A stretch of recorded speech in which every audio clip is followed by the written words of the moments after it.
Hi there, guys. It's your host Joshua Munns here from Recovery Talks 24/7. Just want to say a massive thank you to all those that have been listening to my podcast and been following me as well. I really, really appreciate it. Today we've got a special guest with myself, and his name is Steve Phillips, and he is the founder of the CIC company called The Jordan's Legacy. And we're just going to kind of discuss what the Jordan Legacy is, how it started, and just kind of get a bit more of information about what it's about. So, Steve, I just want to say thank you so much for joining me today. I really, really appreciate it. I do understand that you're a very busy man as well, so do lots Well, of we all things. are, Josh, aren't we, these days? It seems to be Yes. the world. But no, really appreciate the opportunity as always to, share our story and Yeah. what we're doing. And I hope it resonates with those listening to your podcast as well. Yeah, fantastic. Me too. So, Steve, just to kind of get the ball rolling, really, just for the listeners out there, can you share a bit about your personal journey and like what led you to start the Jordan Legacy for me? Yeah, it's look. I have to start by saying I was somebody who knew very little about mental health and suicide in particular. And back in 2015, my son Jordan, who was just coming up to 30 years old at that stage, was diagnosed with clinical anxiety and depression. I have to say that through the following years, I didn't really understand what that meant. I knew, he would have some initial talking therapy and medication, but he was 30 year old guy at that stage, had his own house, his own life and career, and we'd get together and have beers and go to concerts together maybe, but he had his own life, and on the face of it, seemed to be functioning reasonably well. And then some 4.5 years later, in December of 2019, I'm working away as a consultant and receive a call from Jordan's girlfriend, Charlotte. She's come home to his house in Horsforth, just outside Leeds, to discover that Jordan had taken his own life. And, that's a moment. I remember that moment, the call, which apparently lasted a couple of minutes long. I think I remember about 25, 30 seconds of the conversation. But that was a moment, as you can imagine, my life just was turned upside down in all respects. Something that, I often say came out of the blue, but in hindsight shouldn't have come out of the blue. But that was the moment that I kind of stepped away from everything that I knew in life in terms of my career and work in consultancy, and said, what do I do now? And it was a quest in many respects to try and understand what had happened to Jordan and why, that led me to wanting to prevent kind of similar things happening to other families. And the Jordan Legacy was founded within several months, really, of Jordan's death later in 2020. Yeah, that's so that must have been quite like you said, obviously it's quite a big thing that's happened, for yourself to kind of digest and to deal with. It's a big thing. And as well, obviously it's a lot, obviously with when you mentioned the term mental health, it's becoming such a common term now. Mental health, it's a lot of people are struggling with it. It's something that people don't see on the outside. It's what's going on inside, and it's really difficult to see that. So thank you so much for just sharing a brief little story there of how it all started. I really appreciate that. So can you just share, like, how's your experience shaped like the mission and the goals of the Jordan Legacy? Yeah, I think the first starting point for me was I had questions that needed answering. Josh, I needed to understand, well, why would Jordan take this? Why would anyone consider suicide? Yeah. I had lots of gaps I needed to fill in about understanding mental health issues, and then suicide specifically. And as I started to have more and more conversations, really, which was sparked by an article I published on LinkedIn only a few weeks, within 6 weeks of Jordan's death, called "The Day My Son Took His Own Life." And it was a real kind of shout out to share everything that we were experiencing as a family, from the inquest to the police to just everything that was going on. And I shared that really for two reasons. One, to kind of get something off my chest, really, I suppose, but also in the hope that somebody would read that who was maybe considering themselves that they didn't want to be here anymore, Yeah. and they would understand the devastation that was left behind, this huge ripple effect. And Yeah. that did work. What I hadn't anticipated was that article, certainly on LinkedIn, would go as viral as it did globally, Yeah. and way over 1 million views, and reach Wow. people like Ariana Huffington and the HuffPost in the States who emailed me, and lots of others. And that started the journey, really, for me to start to share more of the story and have more and more conversations. Yeah. So very much my experience started to kind of shape where I wanted to go with this, and that was, what is it we can do in a practical sense to help prevent suicides? I didn't just want to be a crisis helpline. Yeah. There's plenty of them out there, Yeah. and Of some course. great groups out there that people can go to. But I wanted to look at what were the real practical solutions we could introduce. So yeah, so my experience, I think lived experience is at the foundation of really everything that you need to do if you're going to make any kind of change happen. Yeah. You need to speak to those particularly who have gone through the process and experience what comes afterwards as well. Yeah, definitely.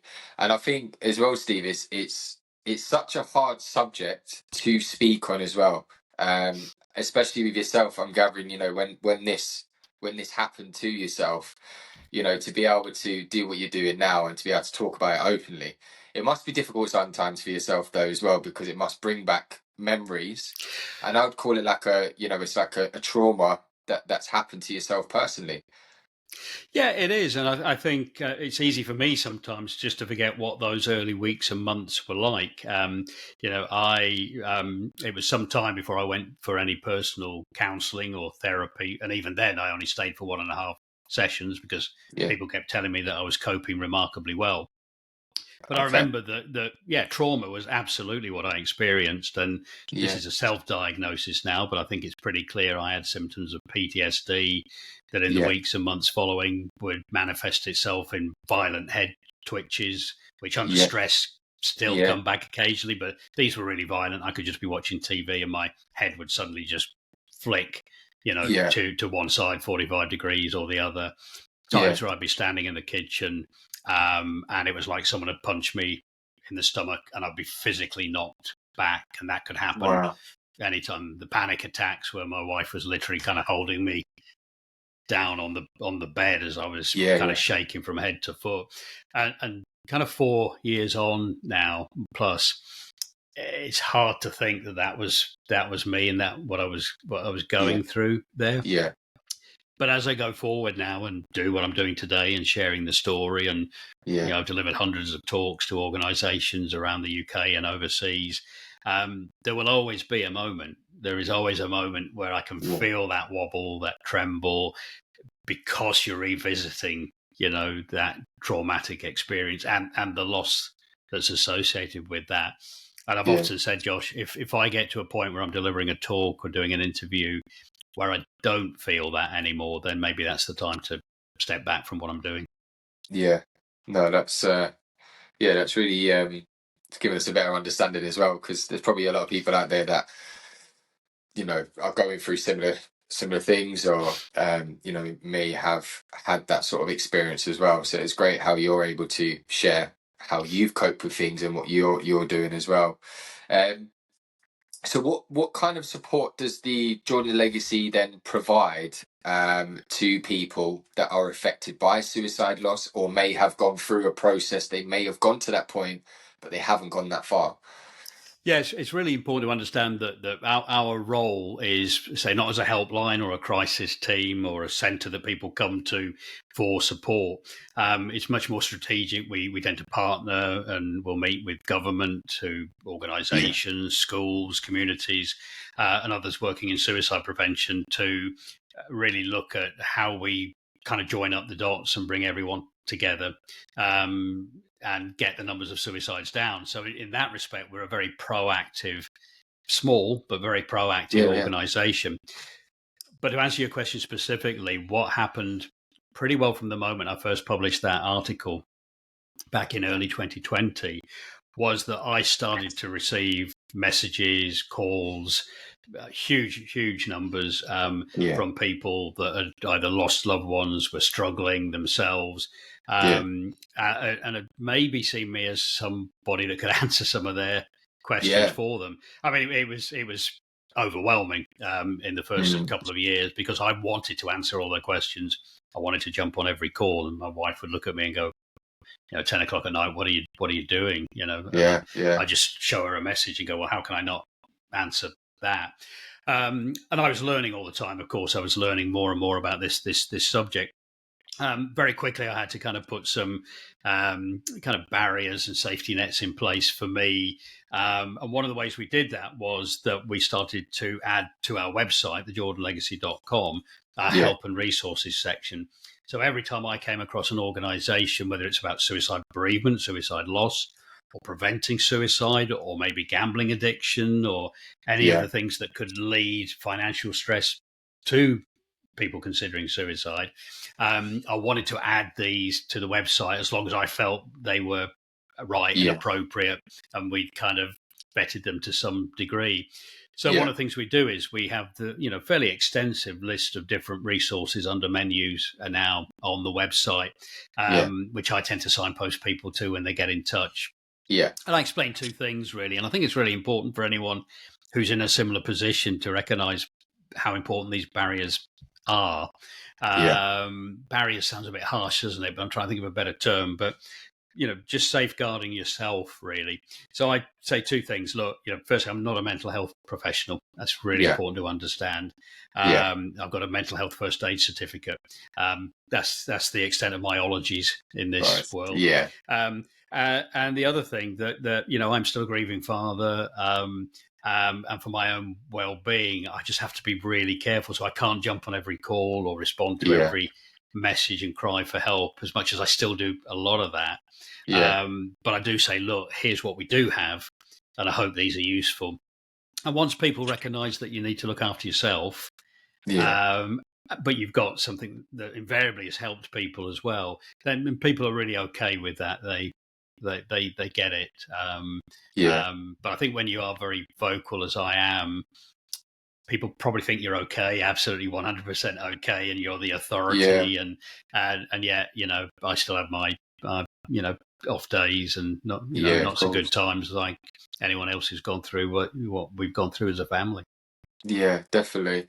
I think as well that what I've noticed as well, it's not just for men, it's for women as well. But I think a lot of it's really difficult to speak about things that are going on for yourself. And like you said, there is loads of other different charities that do all these different things, but I think you don't realize how much of how much of this stuff that's actually going on until you, like yourself, you've experienced something very traumatic, and then you've realized your inbox is getting full and full, loads and loads and loads of different messages from people that are either struggling, have lost loved ones, and it must have really like opened up your eyes to going, wow, there is a massive gap, into, the word mental health. There's a massive gap here, and there's not enough support out there. So it must be really hard sometimes for yourself, because you must want to pull out your hair and go, there's just not enough support out there. Because like you said, it's like it must have felt like you was putting the world in your shoulders because everyone was contacting you. And do you know Oh what I yeah, mean? I mean, you can see my hairline now, Yeah. Josh. Yeah, it's not that extensive, but yeah, I think one thing you said there was really interesting about not enough services out there, Yeah. and I'm not convinced that's the issue. I Okay. think there are a lot of services out there. We know Yeah. the issues with the NHS and mental health um, crisis teams Yeah. and accessibility to professional support. We know Yeah. what the waiting lists are like there, but Yeah. out there are a whole host of other people like me and Hmm. charities that have been set up, from Andy's Man Club to Yeah. suicide survivors of suicide bereavement UK, SOBs for people who've been Yeah. bereaved. There are all kinds of organisations out there providing support, often for free, for Yeah. people who are struggling or who have been bereaved. The challenge has been, I think, finding them or knowing they're there in the first place. Yes. So we've Yeah. seen lots of great things happen over recent years. A wonderful guy called Jake Mills from Chasing the Stigma created 3 or 4 years ago the Hub of Hope, Yeah. There's a website that you can go to, or just go and Hub a Hope, and you type in your postcode, and up Yeah. comes a whole list of services in your area Fantastic. for a whole range of different issues related to suicide or mental health. So things Yeah. like that immediately are an obvious go-to place, because the challenge has been, without that kind of central database, for want of a better phrase, is that people are just Googling, and they're maybe not Googling what it is they really Well, need. And yeah. one of the things that we tried to do on our website with the resources was not just put kind of anxiety resources or mental health resources. I kind of used a question, I'm experiencing burnout, or I've lost someone to suicide.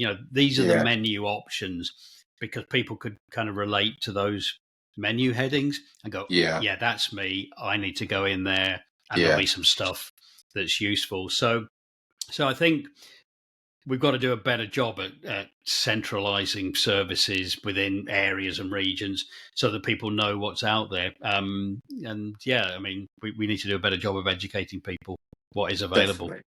Definitely. Totally agree with you on that one. Because there's services out there that you never heard of before, and someone might just say, "Oh, have you heard of this company?" And I'm like, "No, I haven't. Like, where's that been?"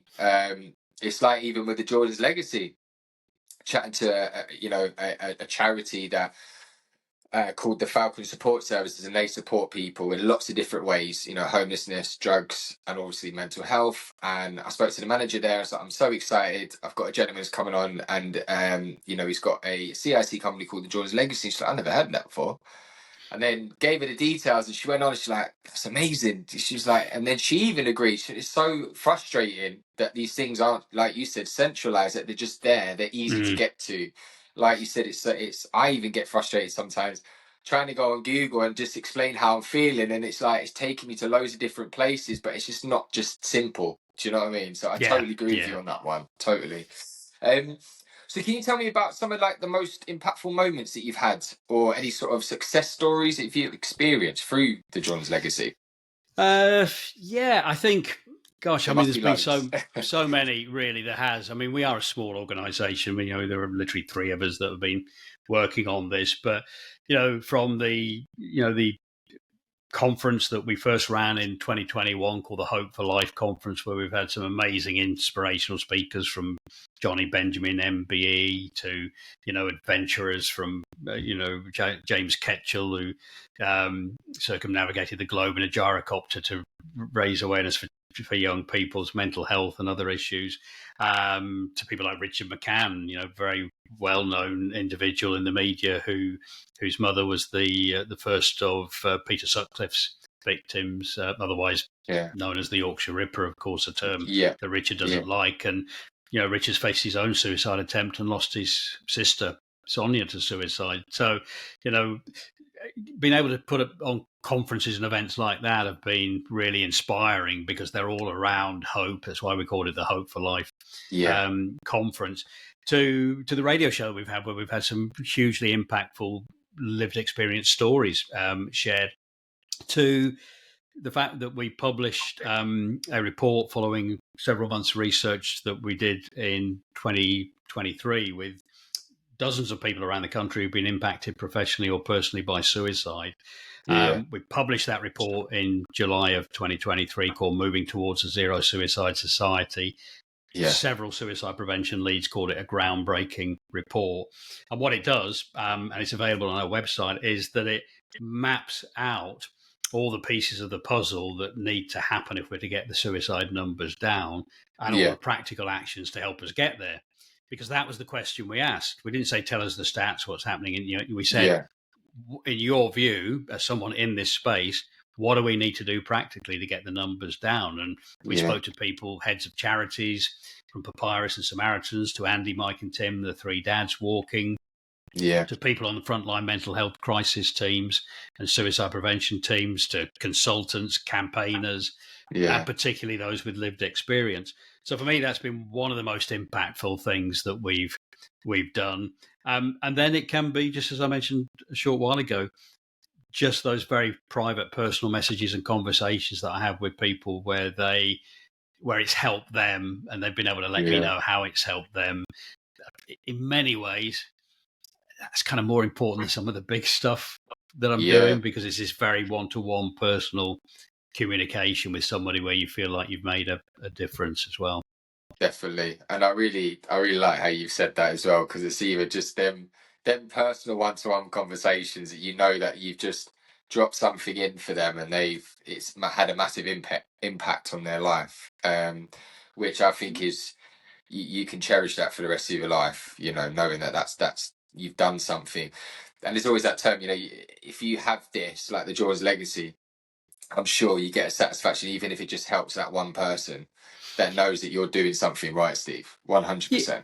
yeah, and it's kind of seen as a cliche sometimes, isn't it? So we can just Yeah. help one person, but that is because if you help one, you can help another, and you can help Yeah. another, and you know, we can't all save the world in one go, you know, but you can do No, it a person at a time, I think, and that's really definitely. important. And that's what you're doing, Steve, and it's absolutely amazing. Obviously I'm grinning from ear to ear, just like listening to you, and I could listen to you for hours in what we're doing. So, but I know we're quite short on time. But so what I wanted to ask, so how can people best support the Jordan's legacy and its mission? Basically, what would you Yeah, say? we don't typically do kind of fundraising events. We're not that kind of No, charitable no, organization ourselves, but lots of different ways. The easiest thing to do is to go to the jordanlegacy.com website, and one of the yeah, menus says supporting us. And people do it in all kinds of different ways, from just straightforward donations to the yeah, website or the Just Giving page, to people that climb mountains, run marathons for us, yeah, do all kinds of adventurous, energetic stuff as well that leaves me feeling tired. yeah, To partnerships that we arrange with companies. We have a hero and a superhero partnership, which is a yeah, reciprocal arrangement where the company raises funds or donates funds for us, but we kind of give back in terms of talks and working with them strategically. yeah, You know, or companies can invite me in to talk, you know, to their employees for a donation as well. yeah. So yeah, if you go to the supporting us, there's two menus really: Okay, supporting us, all the different ways, yeah, um, and our fundraisers kind of shows the people that have gone out there yeah, and done these kind of running marathons and stuff for us, and it just yeah. helps give people a feel for the sort of things other people have done. Yeah, definitely. No, that's amazing. And in regards to, so are there any sort of like stigmas or any misconceptions surrounding suicide loss that you'd like to address through the Jordan's legacy as well? Yeah, how long have you got, Josh? Yeah, it's. I mean, you mentioned particularly around suicide loss. So Yeah, first of all, we know that suicide is very complex. The yeah, reasons for it, it's often considered to be just a mental health issue and a mental health illness, yeah, and yet we know that around 30% of people who attempt to take their own lives or have taken their own lives had visited mental health care services in the 12 months prior. So 70% haven't at yeah, all. They've had other experiences, psychological issues, they could be, but they could also be issues from debt to gambling to relationship breakdowns, loss of a job, can be various things. From a suicide bereavement point of view, the stigma often is, as with any loss, I think, is, I don't know what to say to that person. And I've heard yeah, horror stories that fortunately I haven't faced, of people kind of crossing the road to move away from someone they know who's lost someone to suicide because they just don't know what to say. yeah, So I think we've got to recognise that people do want to talk about their experience. In the main, is my yeah, experience. Certainly, we yeah, did not. Maybe not everybody, yeah, but a lot do. But I think it is just about not feeling that you have to have all the answers when you're supporting someone who's been bereaved by suicide. That is a stigma around it. Oh, I need to say something clever, smart, yeah, or something like that. But I think it is about just being there, holding that bit of space for them, listening. I think really, really important. But also just what practical help can you offer? Can you do a bit of shopping for them? Can you walk the dog, pick the kids up from school? yeah, Um, People go, oh yeah, I never really thought there's some practical stuff that I could do for them.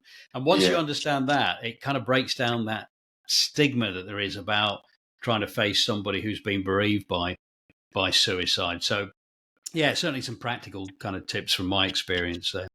Yeah, no, that's brilliant. And like you said, they're just so simple things. It's just being there. Because me personally, I've gone through personal battle with my mental health and stuff, and yes, I had a fair few people that tried to give me a sort of, they were like a doc, pretended to be a doctor really, and kind of give you all this advice. And at one point, I just went, mate, I just want you to just don't talk to me, just be there. Just having someone there, I think is the most amazing thing, and that stuck by me throughout my whole life, knowing Mm. that I remember that that person was there for me.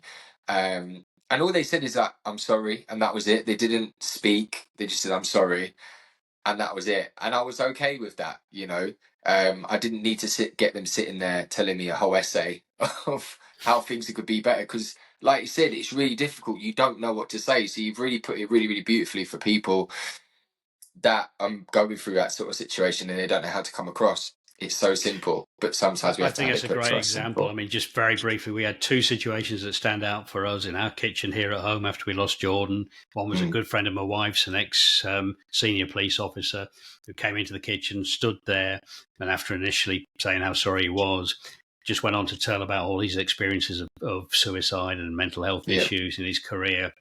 And my wife burst into tears after he left. She said, yeah, what was that? And then we had a yeah, neighbour, a younger guy, a local solicitor, and good friend I know. He just came in and again just showed that empathy and sympathy, but just sat there and, he asked a couple of questions maybe, but he just yeah, sat there and listened. And I remember when he left, my wife saying, what an amazing guy. Yeah, he yeah. hardly said a It thing. hardly said anything. Yeah. Yeah, no, that's amazing. Mm. So I know you've sort of touched on this already, Steve, but just to kind of get the message out there again, what advice would you personally give to someone who wants to, like you said, you've just touched on there, to support a friend, or loved one coping with the loss of someone to suicide? Where would you kind of point them in the direction to? What would you sort of advice would you give that person? Yeah, I mean there are some great resources, and again, back to the jordanlegacy.com website, the help and resources menu, and I've lost someone to suicide. Whether it's Compassionate Friends, which looks Yeah, after anyone who's kind of lost children, particularly under any circumstance, to survivors of suicide bereavement, UK SOBs, where there's lots of groups around yeah, the country, Suicide Bereavement UK. There is specialist information on there as well, and services for children and young people who have lost loved ones to suicide. Some yeah, great resources there that we picked up over the years and recent years and added there. So I would say go there. Had yeah. a wonderful message from a lady in the States the other day to say she always directs people to our site. I was kind of blown away, with Awesome. that. But but again, I think it comes back to what I just said before. Just don't be afraid. Do approach the person. Just simply saying you're sorry, and I think avoiding language like I kind of understand what you're going through. I think Yeah, I've heard a lot of people say, no, you don't. yeah, Kind of just avoid that, because yeah, unless you have experienced that yeah, exact situation or very similar, you can't possibly understand. So I think it's just avoiding language like that. yeah, But certainly saying, recognize how difficult this must be for you. yeah, What can I do to help? Can I walk the dog? Pick up the kids, yeah, and or do whatever. Or do you want me just to sit here and make a yeah, brew? yeah, I think that helps both parties kind of break the stigma and the ice. yeah, They're really, really important. Um, and kind of as well, and I think this applies to people often struggling with their mental health as well. And you've alluded to this before, Josh, is yeah. don't try and be the person coming in to fix stuff. No, Um, yeah, one of the best things you can do is encourage the person to seek their own help in either situation, yeah, and just by asking questions, what would you like to do? How would you like to kind of move yeah, forward from where yeah, you are now? How can I help you with that? mm, And that person might just say, I just don't know at the moment, and that's fair enough. But yeah, just involving them in that process, rather than trying to fix the problem, is a really important road to recovery, I think.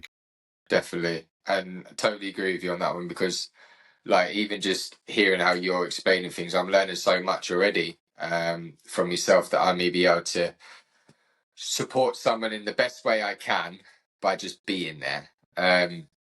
Because I know, you know, if the person is ready, at least if I can just give them that little message and go, oh, if you go here, this is the best way you can go and get the support or whatever. And it's kind of down to that person. And I bet, you know, there's no point pushing that person to doing it because they're just not going to. But even if you just drop that little seed in and you've done your little part, you have helped them and you have supported them in the best way you can. And like you Yeah, said, don't try and be the superhero, and because it's just not going to work. Again, I totally agree. I've had a lot of people that I've heard people say, you know, I understand what you're going through, and they're like, you really don't.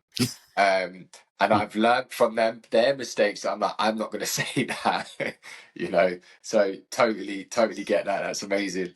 So just to kind of close it off, Steve. So I'm sure people are pretty much sitting at home listening to this, and they're going, "How does this guy take care of himself through supporting others through your work?" Because, like you said, you know, are you've just come off a a meeting this morning. You're going to lots of different conventions and doing lots of things. So people are probably going, "How is he look? How is he looking after himself? What is it you do?" Yeah, good question. I'm not sure I'm brilliant at this, but I think it is about recognizing that you've got to have some kind of balance in your Hmm. life. It would be easy for me to stay on social media and emails and you know the meetings I'm invited or the conferences to attend in an evening or weekends, and Yeah, you kind of have to put these boundaries. There we are. Boundaries is the word I was looking for, not boundaries, barriers that I said earlier. boundaries. Yeah, I knew there was I knew there was a better word I was looking for. So look, I think it is recognizing that I start my days usually at my desk at 8 o'clock in the morning, yeah, and I get to a point by 6 o'clock, usually latest, where I say, okay, that's enough. Yeah, I might yeah, drop onto LinkedIn or social media during the evening and have an odd look. But in terms of that working process, I stop there, try and keep the weekends as free as I yeah, possibly can do, and not get involved in projects despite the will of others at yeah, times. And yeah, I enjoy my cycling, getting out whenever I can do. I think exercise is really important. Again, I don't do yeah. enough of that, so I Okay. kind of give myself the word quite Yeah, often. But I yeah. enjoy that. I'm a kind of part-time, non-professional drummer in my garage, just to annoy the neighbours. So I'll go and thrash away a bit of Coldplay last night or whatever might be going Awesome. on. And I think it is just making sure that you have something other than this to Yeah, focus on. Good family around me as well and friends. But I think it's important that you don't let it consume your yeah, life. What's happened to Jordan, does it consume my life? It's always there, and it yeah, always will be. yeah, Every moment of the day, really, it will be. But I think you've just got to be very careful not to let it consume you yeah, completely. yeah. Fantastic, Steve. Steve, thank you so much for today and for being able to come onto my show and share about the Jordan's legacy and share openly about it. It's like you said, you're sharing about it a lot with lots of different, different avenues of going to, conferences and doing chats with other people. It must get tiring sometimes as well. So I really appreciate you giving up your time um this afternoon to having a chat with me.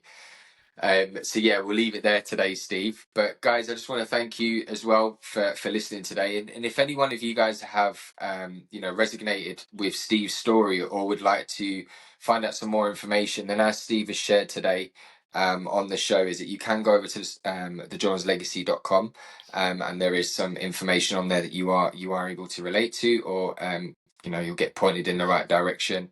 But again, thank you so much, Steve, for coming on, and it was an absolute pleasure and it was an honor to be able to speak to you today. So you take Like, care. likewise, Cheers. Thank Josh. you. Thank you. Cheers.